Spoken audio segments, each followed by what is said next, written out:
Hello दोस्तों, मैं advocate विकास मीणा। दोस्तों, आज की वीडियो में बात करेंगे कि जो बैंक, जब भी कोई भी बैंक दिवालिया हो जाता है और उसके बाद जब उस पर जितना भी पैसा पड़ा रहता है, आम जनता का जो पैसा पड़ा रहता है और आम जनता के जागरूक नहीं होने के कारण उन पैसों को वो जनता नहीं निकाल पाती और उसके बाद जब बैंक भाग जाता है, दिवालिया हो जाता है।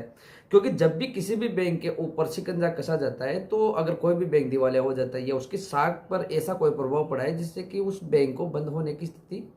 उसके ऊपर आन पड़ती है, तो उसके बाद जब आरबीआई द्वारा ये देखा जाता है कि ये बैंक के शाखा इसकी शाखा है वो सही तरीके से काम नहीं कर रही है और ये बैंक अगर ज़्यादा से ज़्यादा समय तक अगर चालू रहा तो इससे आम जनता को नुकसान होने की संभावना रहती है। दोस्तों, जब ऐसी स्थिति आती है किसी भी बैंक के सामने, तो आरबीआई द्वारा ये स्पष्ट कर दिया जाता है, उसको समय दिया जाता है, 6 महीने 12 महीने का समय दिया जाता है कि आप अपनी शाखा को सुधार लीजिए, वरना आपके बैंक को बंद कर दिया जाएगा। या जो आपका लाइसेंस है, जो आपकी इनकम और आउटगोइंग, जो आपके इनपुट और आउटपुट का जितनी भी राशि आपके बैंक में जमा है और आप निकासी कर रहे हैं, जमा कर रहे हैं, तो उसके ऊपर प्रतिबंध लगा दिया जाएगा। तो दोस्तों, हाल ही में आरबीआई द्वारा भी जो नोटिस दिए गए बैंकों को, तो उन बैंकों की बात इस वीडियो पर करेंगे। किन किन बैंकों को नोटिस दिया गया है और कौन कौन बैंक बंद होने के कगार पर है। क्योंकि जब भी कोई भी बैंक को बंद किया जाता है तो उससे पहले आरबीआई द्वारा एक नोटिस जारी किया जाता है बैंकों की, ये आपको नोटिस दिया जा रहा है, आप या तो अपनी शाखा को सुधारिए वरना आपके बैंक को बंद कर दिया जाएगा। दोस्तों, जो आरबीआई द्वारा जो नोटिस दिए गए 15 अप्रैल को, जो नोटिस दिए गए 15 अप्रैल को, जिन जिन बैंकों को नोटिस दिए गए उन बैंकों की बात इस वीडियो पर करेंगे। और आपका भी पैसा अगर उन बैंकों में जमा है जिन बैंकों के द्वारा जल्द ही उनको बंद कर दिया जाएगा, आरबीआई द्वारा स्पष्ट गाइडलाइन जारी कर दी गई है, तो उसके आधार पर अगर आपने उन बैंकों पर निवेश कर रखा है, जैसे आपने कोई एफडी बना रखी हो या आपने सेविंग अकाउंट पर जो आपका बैलेंस है वो बैलेंस डाल रखा हो, तो आप जल्द ही उन बैलेंस को आप अपने पास से निकाल ले, वरना आपका भी पैसा डूब सकता है। तो दोस्तों, मैं वीडियो शुरू करने से पहले मैं आपसे रिक्वेस्ट करूंगा कि आप इस चैनल पर अगर आप फर्स्ट बार विजिट कर रहे हैं तो आप वीडियो को लाइक कीजिए और चैनल को आप सब्सक्राइब कीजिए, जिससे कि आने वाली वीडियो भी आपको नोटिफिकेशन से मिलती रहे। क्योंकि दोस्तों, जो भी वीडियो इस चैनल पर अपलोड की जाती है वो लीगली एडवाइज और जो लीगली जानकारी है वो आपको आप तक पहुंचाने के लिए और आम जनता तक पहुंचाने के लिए इस उद्देश्य से अपलोड की जाती है कि जो भी जानकारी वो सभी जनता तक पहुंच सके। तो दोस्तों, वीडियो शुरू करते हैं। तो दोस्तों, फर्स्ट में बात कर लेते हैं कि जो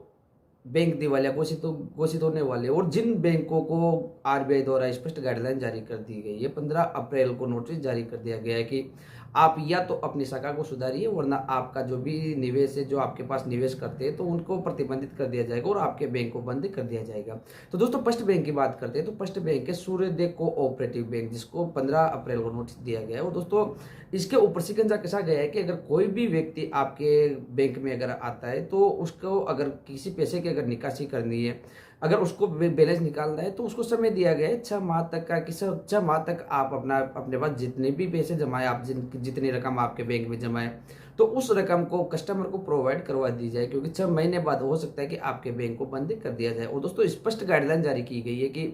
कोई भी व्यक्ति अगर कोई पैसा जमा करवाने के लिए जाता है, तो इन बैंकों में पैसा जमा नहीं किया जाएगा। आपसे स्पष्ट मना कर दिया जाएगा कि जो भी आप पैसा जमा करवाने का क्योंकि जब आम जनता होती है, बहुत भोली भाली, जो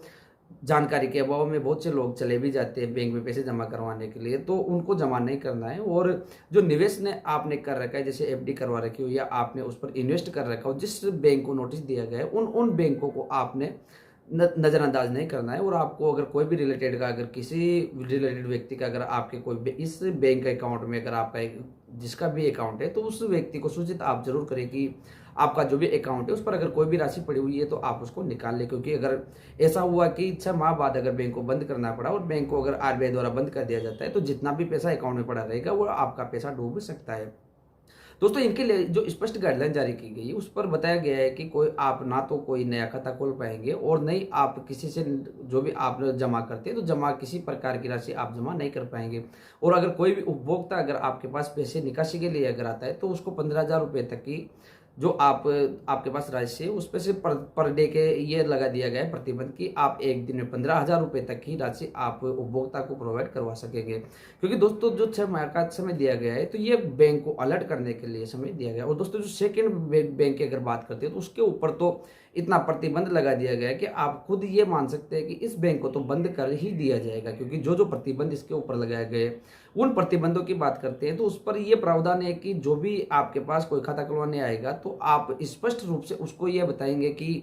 आपका बैंक बंद होने वाला है, और जो बैंक बंद होने वाला है तो आप उस पर खाता नहीं खुलवाएंगे। अगर कोई भी व्यक्ति अगर आपके पास जमा करवाने के लिए अगर कोई भी अगर राशि अगर आती है तो उसको जमा नहीं करेंगे, और इस कस्टमर को साथ के साथ ये सूचित करेंगे कि ये बैंक जल्द ही बंद होने वाला है। तो दोस्तों सेकंड बैंक है उसकी अगर बात कर लेते हैं दोस्तों, इसके बाद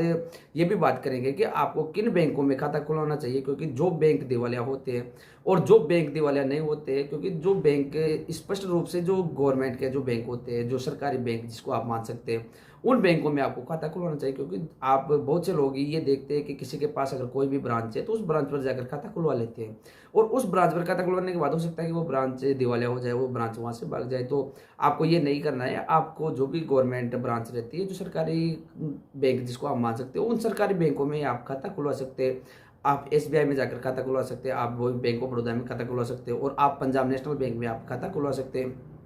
क्योंकि ये एक ऐसे बैंक होते हैं जिस पर किसी प्रकार का अगर इनको दिवालिया भी अगर घोषित कर दिया जाता है या ये दिवालिया हो भी जाती है तो इस पर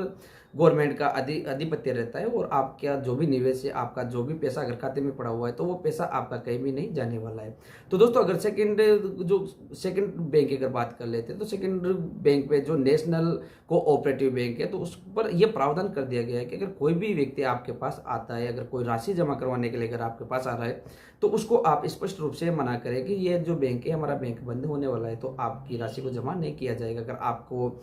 जो भी आपका पैसा अगर कोई इस बैंक पर जमा है तो आप इसको निकाल सकते हैं, आप इसको निकाल कर ले जा सकते हैं। और दोस्तों इस पर जो राशि का प्रावधान किया गया है तो पर डे के हिसाब से इस पर अगर कोई भी व्यक्ति अगर राशि निकलाने के लिए जाता है तो उसको 10,000 रुपये तक की राशि दी जाएगी, क्योंकि भले उसके खाते में 10 करोड़ रुपए पड़े हो लेकिन उसको नकद निकासी 10,000 रुपये तक ही प्रतिबंधित किया गया है, क्योंकि 6 माह तक जितने भी लेन देन बाकी उस लेन देन को पूरा करना है। तो दोस्तों ये जो जानकारी थी बैंक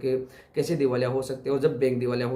होने लगते हैं तो उनको किस आधार पर आरबीआई द्वारा नोटिस दिया जाता है, क्योंकि दोस्तों जब भी अगर कोई भी बैंक दिवालिया होता है तो इसमें सभी बैंकों पर अधिपत्य रहता है, आरबीआई द्वारा इस पर कंट्रोल किया जाता है, और आरबीआई की गाइडलाइन को इस पर लागू किया जाता है कि जो आरबीआई द्वारा गाइडलाइन दी जाती है उस गाइडलाइन के अधीन ही जो भी बैंक जितने भी बैंक रहते हैं वो बैंक उस पर कार्य करते हैं। तो दोस्तों आपने समझ लिया होगा कि जो आपको खाते खुलवाने हैं, अगर आप मैं किसी बैंक का नाम नहीं लेना चाहता, किसी एक प्रॉपर एक बैंक को सजेस्ट नहीं करना चाहता, लेकिन अगर आपको खाता खुलवाना है तो आप मेरा सजेस्ट रहेगा कि आप जो भी गवर्नमेंट बैंक रहते हैं, जो सरकारी बैंक रहते हैं, उन बैंकों पर ही आप जाकर खाता खुलवाई बेटर रहेगा कि आपको, क्योंकि आजकल हर एक बैंक के द्वारा अपना ऐप दिया जाता है और उस ऐप के माध्यम से आप किसी भी प्रकार से कुछ लेन देन कर सकते हैं, बिल जमा कर सकते हैं, फ़ोन पर रिचार्ज कर सकते हैं, बैलेंस ट्रांसफर कर सकते हैं, फंड पर इन्वेस्ट कर सकते हैं। तो दोस्तों ये जो आज की जानकारी थी, आपको किन बैंकों पर निवेश करना चाहिए, किन बैंकों पर आपका खाता खुलवाना चाहिए, तो दोस्तों ऐसी जानकारी अगर